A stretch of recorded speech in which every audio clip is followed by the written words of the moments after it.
안녕하세요, 찰리브라입니다. 시장 상황이 뭐 그냥 그렇게 나쁘지 않게 지금 현재 흘러가고 있기 때문에 그나마 약간의 진폭이 있기 때문에라도 좀 마음의 안도감을 좀 가지시는 분들도 있을 거고, 이러다가 이제 폭락하진 않을까 두려움을 가지고 계신 분들도 있겠지만, 이 시장 자체가 원래 이래요. 원래 이렇다는 걸 여러분들이 아시면 되고, 우리가 기준을 잡아야 될 몇 가지 소스적인 뉴스가 있거든요. 그래서 그 뉴스를 기점으로 해서 향후에 몇 개월 장세를 우리가 어느 정도 예측할 수가 있거든요. 단 올해 연말까지라도 하더라도. 그래서 그런 거에 관해서 오늘 이번 영상에서 이제 정리해서 말씀을 드리려고 하는데, 자, 일단 첫 번째는 비트코인이 이제 현재 뭐 11,300달러 언저리에서 지금 왔다 갔다 하면서 이제 진폭을 그리고 있는데, 어느 정도 이제 유지만 해준다면 올해 연말까지 이더리움 같은 경우 700달러 선까지는 가지 않을까라고 누군가가 이제 예측하기 때문에 이걸 말씀드리는데, 저 같은 경우도 예전에 이제 제가 이거를 27만 원 정도에 제가 마지막으로 매수를 했었고, 현금으로 제가 가지고 있는 거는 매수를 했었고, 여러분들한테도 이제 그렇게 말씀을 드렸었는데 500달러 금방까지 이제 갈까 말까 하다가 거기서 이제 꺾여가지고 지금까지 조정이 있었잖아요. 그래서 어떻게 될지는 모르겠지만 일단은 한번 700달러 선까지 올해 연말까지 기대를 가져보자라는 얘기를 먼저 말씀드리고, 중요한 거는 비트코인이 13,900달러를 올해 연말까지 갈까라는 얘기를 돈 알트라는 분들 지금 하고 있거든요. 이 돈 알트라는 인물이 어떤 인물이냐면, 차티스트 중에도 진짜 보수적으로 차트를 희망회로를 배제하고 그리는 사람인데, 이 사람 똑같은 얘기를 하거든요. 그러니까 뭐 12,000달러까지 가면 뭐 12,500달러까지 갈 거야 이렇게 얘기하는 사람이 아니에요. 그리고 지금 보면 11,400달러 이 어느 정도 이제 구간만 유지를 해준다면 사실은 13,900달러가 다음 노선이라고 말하는 거는 이분뿐만 아니라 다른 유명 트레이더들도 그런 얘기를 되게 많이 했거든요. 그리고 참고로 이제 베리 실버트도 예전에 이제 그런 얘기를 했었죠. 1,500달러를 기점으로 해서 바라보자라고 얘기했고, 그 다음에 급등을 했었고, 그 다음에 13,900달러 얘기를 했었어요. 그래서 어떻게 될지는 모르겠지만 일단 이 기조를 잘만 유지를 한다면, 1,800달러만 깨지 않는다면, 만약에 조정이 들어간다라도, 그래서 올해 연말까지는 요 정도 선까지는 가지 않을까라는 생각을 합니다. 자, 그리고 중요한 거는 요런 현상이 있었던 게, 비트코인이 요렇게 계단식 상승이 이제 한동안 있었는데, 요 며칠간 있었는데, 사실은 여기 스퀘어사, 잭 도시, 트위터의 CEO인 잭 도시가 여기 사실 공동 창립자죠. 스퀘어사가 그러니까 비트코인을 투자했다. 근데 자기네 대차 대조표에 자산에 있는데 1%를 투자했대요. 근데 1%가 사실 엄청나게 많이, 마이크로 스트래티지가 투자한 금액보다는 적게 투자한 거지만 사실상 의미가 되게 큰 게 뭐냐면 모바일 결제사라는 거예요.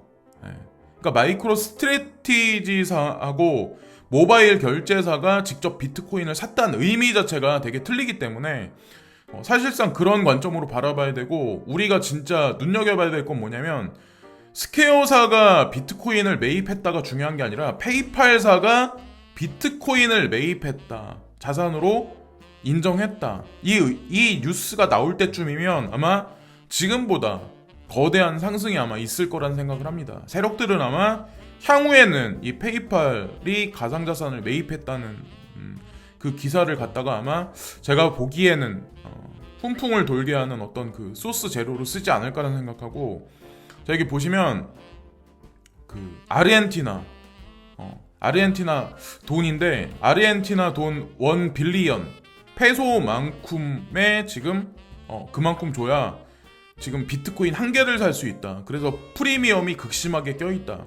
아르헨티나가 통화 가치가 엄청나게 하락을 하면서 프리미엄이 엄청나게 끼고 있죠. 그래서 5년 동안 2015년 10월 10일부터 2020년 10월 10일까지 보시면 37,649% 상승을 했어요.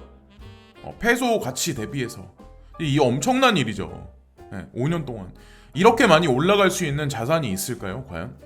비트코인은 그런 식의 역할을 다른 나라에서들도 분명히 할 건데, 베리 실버트가 의미심장한 말을 한 문장 던져요. 여기 누군가 그 차트를 하나 올리니까 그 아르헨티나 돈에 관해서 이제 100만 페소를 지급을 해줘야 그걸 살 수 있다. 그런 식으로 이제 얘기를 하니까 베리 실버트가 이게 이제 한 가지 내가 지금 이 일을 하고 있는 한 가지 예일 뿐이다. 얘기를 하고 그 다음에 당신의 나라의 어떤 이 커런시들은 면역 체계가 괜찮냐, 건강하니? 라고 대받아서 이제 질문하거든요. 그렇지 않을 거다라는 얘기를 지금 하고 있어요. 이거는 베리 실버트가 이제 미국인이니까 미국 사람들한테 하는 얘기일 수도 있고 전 세계 모든 국가 사람들한테 하는 얘기라고 저 이제 생각을 하거든요. 지금 현재 통화 시스템이 어디서 어디로 가는지, 이게 상승 추세로 가는지, 통화 시스템이 지금보다 더 진보돼서 현 체계를 유지하는지 아니면 변혁이 오고 있는지에 관해서 사실 얘기를 하고 있는 거예요. 근데 변혁이 오고 있다는 거에 관해서 이들은 인프라를 만들고 있는 사람들이에요. 글렌 허친슨이란 그 인물하고 그런 식으로 보시면 돼요. 그래서 비트코인이 뭐 여기서 12,000달러까지 뭐 14,000달러까지 금방 안 가더라도 불안해하실 필요가 하나도 없어요. 왜냐면 그림자 금융 세력들이 이미 이 판세를 이미 그쪽으로 옮겨가기 위해서 이미 저는 그러니까 도로를 닦고 있다는 생각을 되게 많이 하거든요. 그리고 차트상으로 봐도 이거는 또 다른 분인데 크립토 버드라는 분인데 이 사람도 좀 인지도가 어느 정도 있는 사람이거든요. 이거는 주봉 캔들로 차트를 그린 건데 상승 추세가 있는 것도 사실이고 거대한 삼각수렴 상에서 주봉이 마감된 게 11,300달러 정도에 마감이 됐기 때문에 향후의 추세가 큰 이변이 없는 한 나쁘지 않게 갈 가능성이 높다라는 얘기를 돈 알트가 한 것 같이 똑같은 얘기를 지금 하고 계시죠.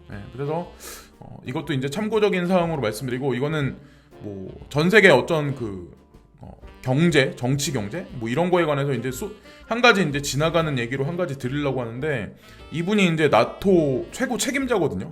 나토군. 근데 어떤 말씀을 하시냐면 트럼프 대통령이 크리스마스 이전에 미군을 아프가니스탄에서 철수를 시킨다라는 그런 얘기를 했었는데 나토도 마찬가지로 같이 회의를 해서 진행시킬 거다라는 얘기를 지금 하거든요. 이 의미를 여러분들이 한국에 상주하고 있는 미군 같은 경우도 똑같은 어떤 그런 걸로 보셔야 되는 게, 왜 그러냐면 예전에는 나토군이 유럽에 있을 때도 그게 빠질까 말까 하다가 결국엔 빠져나갔어요. 결국엔 철수시켰어요. 자, 아프가니스탄에서도 마찬가지로 향후에 미군이 철수한다 안 한다 얘기가 계속 나오죠. 우리나라에서도 미군이 철수한다 안 한다 얘기 나온다는 자체가 사실은 시간을 두고 어느 정도 점진적으로 감소시킬 거라는 걸 우리가 어느 정도 예측할 수 있다라는 생각을 하거든요. 그래서 트럼프 임기 동안에 미국은 기존에 전 세계에 있었던 인프라를 사실은 줄여나갔던 거지 늘리고 확장하진 않았었어요. 그리고 그 줄여나갔던 거에 러시아군이 들어갔었고 중국이 들어갔어요. 중국 자본이 들어갔어요.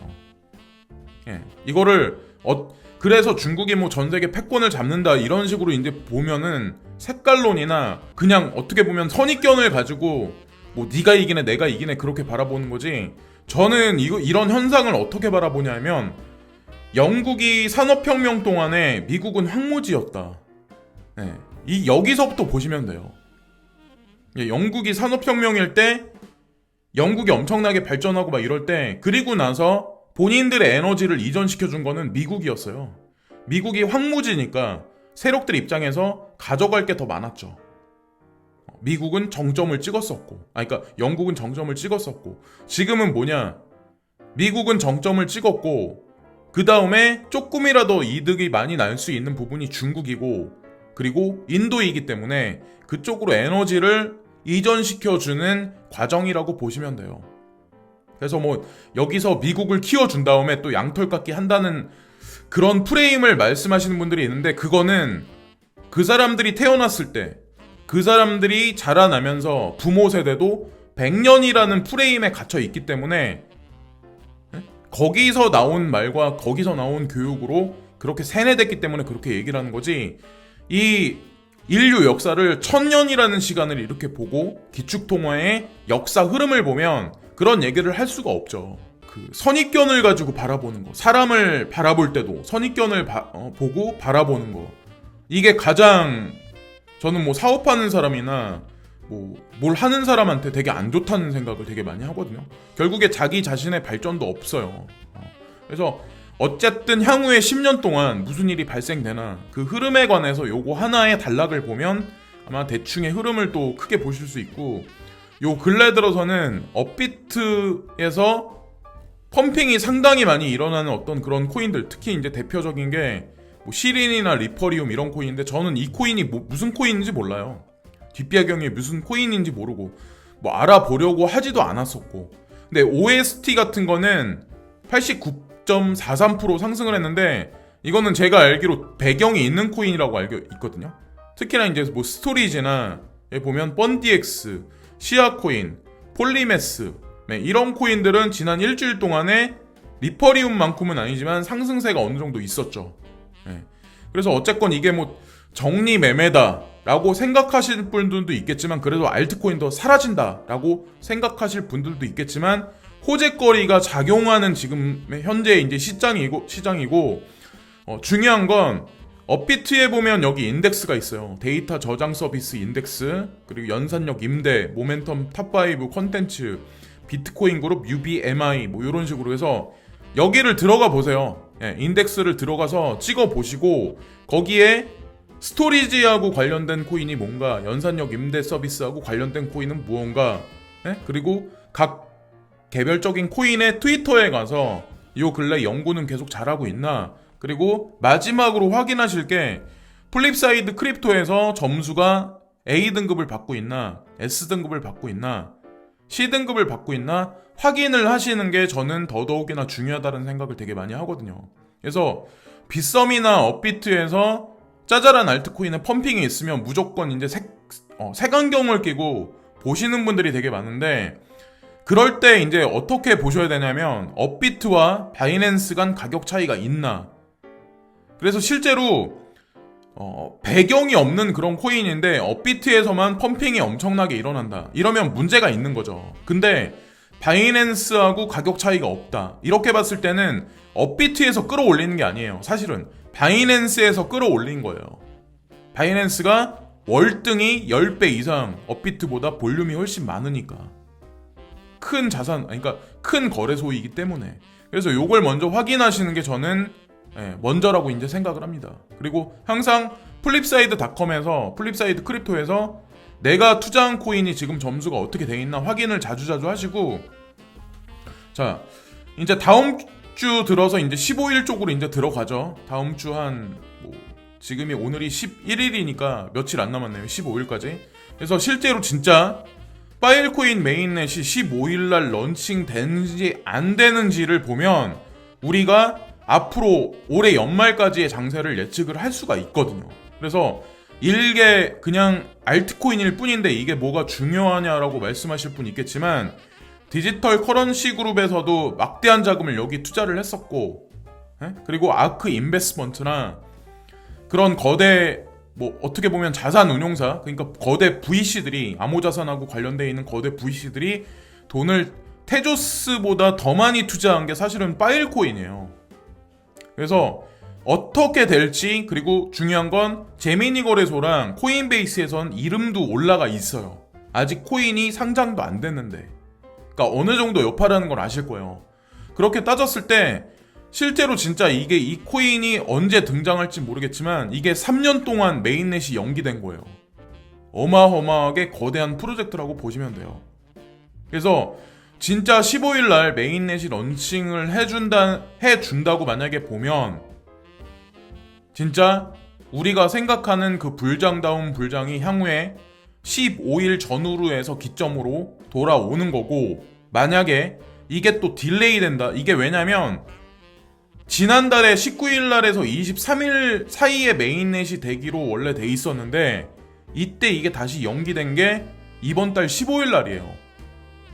그죠? 그 의미를 여러분, 그래서 사실은 이때서부터 시장이 확 꺼졌어요. 아마 아실 거예요. 그래서 한 일주일간 2, 3주간에 계속해서 횡보를 하거나 하락세가 되게 깊었었잖아요. 그러다가 이제 점진적으로 지금 다시 살아나기 시작하는데, 사실 알고 보면 비트코인 시세까지 가지고 노는 세력들이 개입이 돼 있기 때문에 이게 중요하다는 거죠. 그래서 어쨌건 3년이나 연기된 건데 이게 진짜 15일 날 될지 안 될지가 중요하고, 더 중요한 건 이더리움 2.0하고도 사실 제가 관계가 돼 있다는 그런 생각을 하는 게, 이 파일코인이 이더리움 재단이 콘세시스라는 데가 있거든요. 그 콘세시스가 파일코인에 직접적으로 관여가 돼 있어요. 사실은. 그리고 이더리움 2.0으로 가면 원래는 1.0일 때는 그냥 채굴 위주였다면, 포우였다면 포스로 진행되는 의미를 여러분들이 잘 보셔야 돼요. 그러면 하드웨어적인 물리적인 거에서 끊어지는 거거든요. 그럼 어떻게 되겠어요? 이것도 마찬가지로 IPFS랑 저장성하고 스토리지 개념하고 사실 같이 맞물려 있는 거예요. 그래서 진짜 15일날 파일코인 메인넷이 진행이 된다면 이더리움 2.0도 사실 단계를 거쳐서 프로세싱이 진행될 거고, 연기가 안 될 거고, 이번에 이게 또 연기가 된다. 15일이 아니라 이게 연기가 된다. 그러면 올해 연말에 우리가 원하는 불장은 조금 더 미뤄지게 보셔야 된다라고 이제 저는 생각을 합니다. 그래서 어쨌건 15일날 진짜 파일코인이 시장에 나오는지 안 나오는지가 그게 가장 중요한 시점이라고 제가 예전에 영상에서 이제 말씀드렸고, 금융 대기업 SBI가 10월에 첫 번째 보안 토큰 제공. 자, 그래서 이게 STO거든요. 그래서 SBI는 향후 부동산 및 미술과 같은 자산 토큰화를 고려하고 있다. 자, SBI에서 직접 STO 코인을 발행을 했어요. 이 의미를 여러분들이 잘 보셔야 돼요. 나는 지금 STO 코인에 투자를 하고 있으니까 이거는 앞으로 향후에 모든 어떤 그 자산들이 증권화되고 하면 내 코인은 엄청나게 급등할 거야 라고 생각을 하겠지만, 이런 대기업에서 직접 이 STO 코인을 발행을 했잖아요. 자, 이 의미를 여러분들이 잘 보셔야 돼. 내가 투자하고 있는 STO 코인이 거대 자산 운용사가, 거대 자본가가 뒤에 투자를 진행했었는지, 그게 먼저 첫 번째 관건이라고 생각을 해요. 만약에 그런 게 없다면 글쎄요, 저는 색안경을 끼고 한번 걸러야 된다는 생각을 되게 많이 하거든요. 이렇게 대기업이 직접 STO 코인을, STO 토큰을 직접 발행을 하는데 앞으로 무슨 일이 생길까요? SBI만 이거를 발행을 할까요? 다른 데도 분명히 각자 개별적인 STO를 분명히 발행을 할 거란 말이에요. 그 경쟁 구도에서 결국엔 살아남기가 되게 쉽지 않을 거라는 생각을 한편으로 하거든요. 그리고 암호화폐 은행이 3년 또는 그 이하의 법정화폐 은행을 삼킬 것입니다. 우리가 예전서부터 계속 예측을 했었던 건데, 제이미 다이몬이 몇 년 전 비트코인 및 암호화폐의 가치를 일상적으로 비난을 했었다. 근데 이분이 예전에 이제 그런 말씀을 되게 많이 하셨죠. 비트코인 결국 0으로 수렴할 거다. 사라질 거다. JP 모건이 뒤에서는 사실 직원들을 이용해서 비트코인을 그때도 매집을 했었고, 이미 JP 모건은 오래전서부터 가상자산 시장에 몸을 담궜었어요. 사실은 제가 지캐시에 관해서 언급을 자주자주 드린 이유가 JP 모건이 사실은 초반부터 개입이 돼 있었어요. 그래서 사라지지 않을 코인이고 거대 시세 진폭이 있을 만한 코인이라고 판단을 내렸었던 거고, 제 채널에서 반복해서 말씀을 드렸었죠. 중간에 국내 거래소에서는 상장 폐지되긴 했지만 어쨌든 중요한 건 그레이스케일 자산운용사나 모건클릭 자산운용사에 적지 않은 어느 정도 비중을 가지고 있다는 거를 보시면 향후 어떤 포텐셜이 있을 거라는 거를 예측을 하실 수 있을 거라고 생각하고, JP 모건이 이제 코인베이스하고 제미니 거래소의 그 주거래 은행이죠. 우리가 업비트하고 관련된 은행이 지금 K뱅크로 되듯이 지금 현재 이런 식으로 이제 전 세계적인 트렌드가 가고 있다는 걸 보시면 되고, 이분은 이 기사를 쓰신 분은 그런 말씀을 하시네요. 앞으로 18개월 동안 여전히 암호화폐에 접근하는 모든 은행은 크라켄과 다른 은행들의 손에 물속에서 죽어가는 위험에 처해 있습니다. 이제는 전통적인 법정화폐 은행이 개인에게 암호화폐에 대한 더 많은 접근 권한을 부여하는데 참여할 것입니다. 그렇지 않으면 세계의 금융 시스템을 어떤 식으로든 재창조하기 위해 무르익은 암호화폐에 급증하는 물결에 휩쓸릴 것입니다.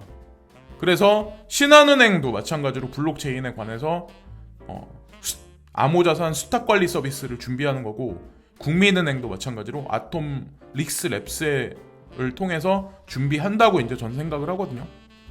자, 그리고 국가에서도 이런 거에 관해서 이제 밀어주는 의미가, 제가 이걸 보고 생각을 되게 많이 했거든요. 제로페이에 관해서. 이것도 어차피 중간에 결제할 때 이 QR코드라는 게 들어가요. 우리 암호자산에서 전송하고 받고 결제할 때 QR코드가 중간에 있듯이.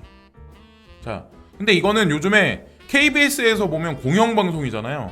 거기서 제로페이를 제가 보니까 밀어주고 있더라고요. 네.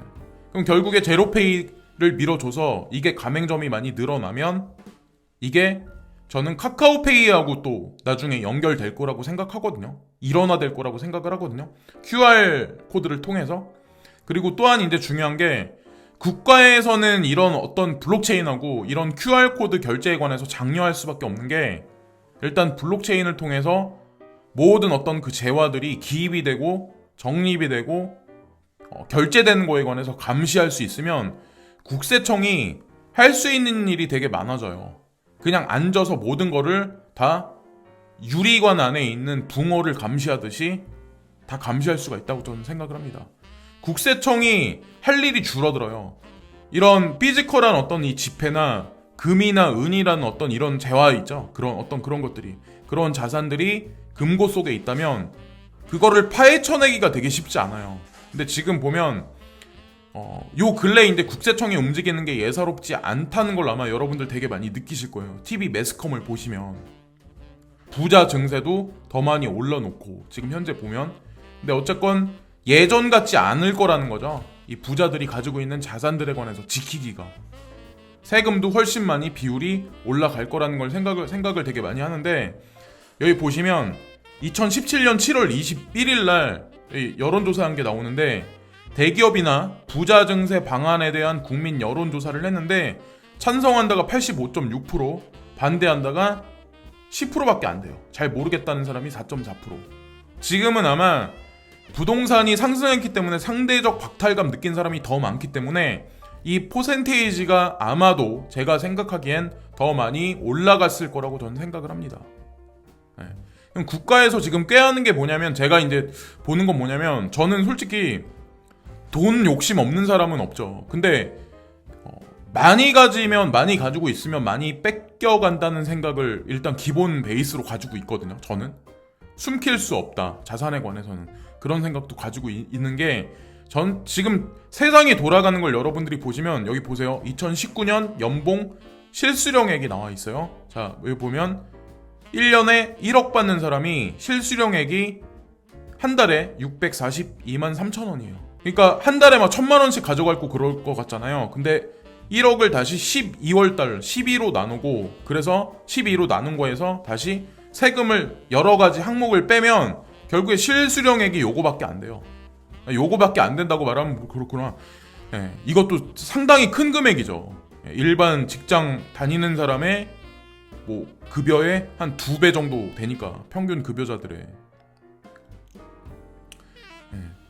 근데 어쨌든 그렇다는 거죠. 그래서 어쨌건 여기 나와 있는 뭐 국민연금이나 건강보험이나 장기요양, 고용보험, 뭐 소득세, 지방소득세, 이거는 비율을 지금보다 더 올리겠죠. 19년보다 20년을 더 올리고 21년을 더 올리는데, 이 퍼센테이지가 연봉이 많으면 많을수록 점점 더 많이 올려놓을 거라고 저는 생각을 해요.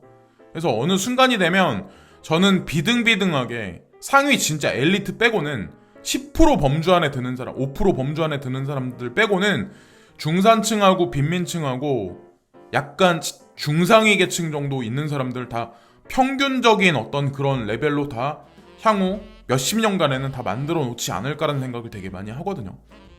뭐 제 상상일 수도 있지만 지금 현재 세상 돌아가는 걸 보면 그런 게 아마 보이실 거예요. 근데 프랑스도 마찬가지예요.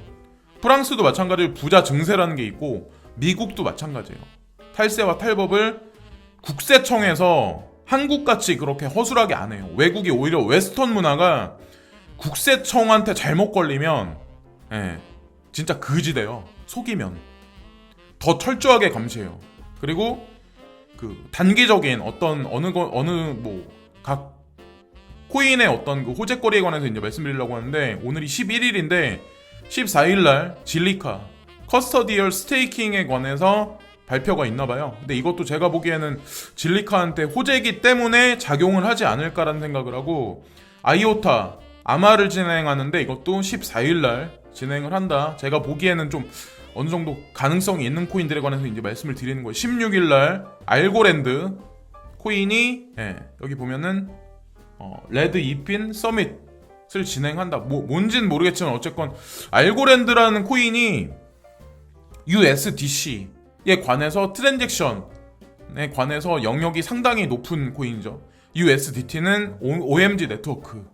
그래서 어쨌건 알고랜드도 제가 보기에는 뭐 장투용으로 나쁘지 않게 생각하는 거고, 그리고 진짜 15일날부터 만약에 향후 어느 기점이라고 제가 생각하는 그 이유가 왜 그러냐면, 파일코인 얘기를 15일날 그런 말씀을 드렸는데 11월 15일날이 여기 보시면은 비트코인 ABC 포크가 진행돼요. 그래서 이 포크가 진행되기로 이미 예정돼서 오피셜하게 발표가 돼 있지만 그건 모르죠. 그건 모르지만 어쨌건 저도 이제 많이 가지고 있기 때문에 하나씩 지급되기를 바라고 있고, 또 하나 스텔라 루멘도 마찬가지로 메르디안 컨퍼런스가 16일날 진행이 돼요. 그래서 호재거리가 11월 달에 알트코인들한테는 상당히 많아요. 중형 시총 상위에 있는 코인들 중에도. 그리고 지켓시가 반감기가 들어가는 게 17일날 들어가요. 그러니까 채굴량이 반으로 줄어드니까 값어치도 당연히 올라가는 거죠. 비트코인이 하빙이 주기적으로 있듯이. 그래서 지켓시는 반감기가 첫 번째 반감기로 들어가는 거예요. 제가 알기로는. 그래서 어쨌건 시세 진폭이 있든 없든 저도 뭐 이 코인에 관해서 나쁘지 않게 보고, 호라이젠도 마찬가지로 하빙이 29일날 들어가요. 그래서 15일날을 기점으로 해서 보면은 대충 장세가 어떻게 될 건지를 우리가 어느 정도 예측할 수 있다라고 생각하고, 11월 30일날 여기 보면 뉴 이코노미 무브먼트 심벌 릴리즈가 되는데, 이 친구도 마찬가지죠. 이 코인도 뭐 알트코인 중에는 상당히 뭐 영향력이 있는 코인이니까 어쨌건 요런 코인들. 그래서 뭐 15일날 어떻게 진행되는지가 관건이라 생각하고, 또 여기 보면 11월 30일날 코스모스 코인 같은 경우도 퍼블릭 테스트넷이라고, 이것도 뭐 중요한 것 같은데 코스모스 측에서. 그래서 어쨌건 11월 달에 굵직굵직한 알트코인들한테 어떤 그런 것들이 이슈들이 되게 많기 때문에 하여튼 이번 달 15일날이나 그 뭐 이전이나 이후를 기점으로 해서 뭐 분위기를 파악할 수 있을 거라고 저는 생각을 합니다. 15일날 파일코인이 실제로 등장을 뭐 릴리즈 한다, 뭐 메인넷이 된다, 뭐 이런 얘기가 있는데 실제로 됐으면 좋겠네요. 돼서 시장에 훈풍이 돌고 이더리움 2.0도 11월 중순을 넘어서 진짜 실제로 12월 말이 넘어가기 전에 런칭이 됐으면 좋을 거라고 이제 저는 생각을 합니다. 지금까지 찰리 브라운이었고요. 오늘 영상에서 뭐 가져가실 내용이 있나 없는지 모르겠네요. 그래서 어쨌건 파일코인에 관해서 뭐 이거를 적극 사야 된다 이런 걸 주장하는 건 절대 아니에요. 그래서 지금까지 찰리 브라운이었고, 오늘도 지금까지 시청해주신 모든 분들에게 진심으로 감사를 드리고요. 오늘 하루도 즐거운 하루를 되세요. 진심으로 오늘도 감사합니다.